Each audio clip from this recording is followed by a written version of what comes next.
Whose picture is this? Yeah, Christians believe this is the picture of Virgin Mary. And this is a Catholic nun. And this is one of my relatives. She's a Muslim girl. Now, the quiz that we have for you tonight. What is common in the three of them?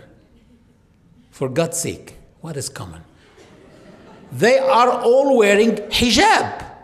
They are totally covered except face and hands. Why do Muslim women wear like that? We said that the Qur'an is the principal source for every Muslim's faith and practice. God Almighty told us in the Qur'an, and say to the believing men, he didn't say women here, that they should lower their gaze and guard their modesty. That is purer for them, and Allah is aware of all that they do. Then I also have a hijab. In a sunny day like today, you will not see me walking in the streets with a short, without a t-shirt, to have a color. I can do that, but not in public. In public, I should be wearing modestly.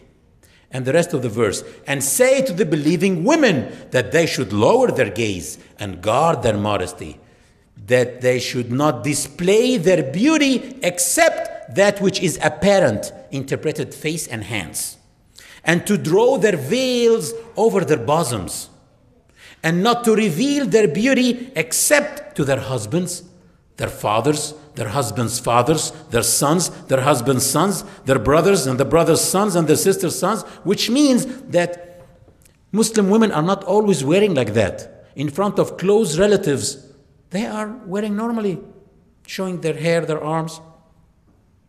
Actually, Muslim women, if you talk to them, because some people think that the men beat their women to wear like that. Actually, my wife is sitting here. You can ask her how many times I beat her every day to wear like that.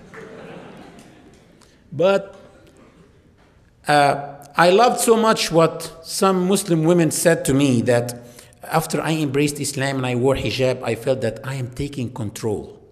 I am having the remote control with me.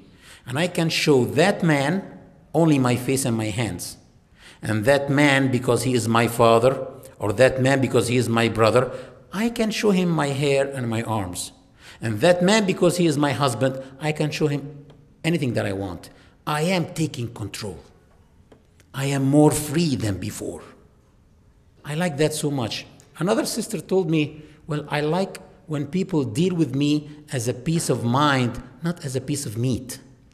Anyway, now with the status of women in Islam. In Islam, all men and women are equal before God.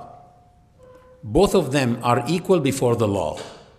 Men and women are both subject to be equally rewarded or equally punished by God and by the law.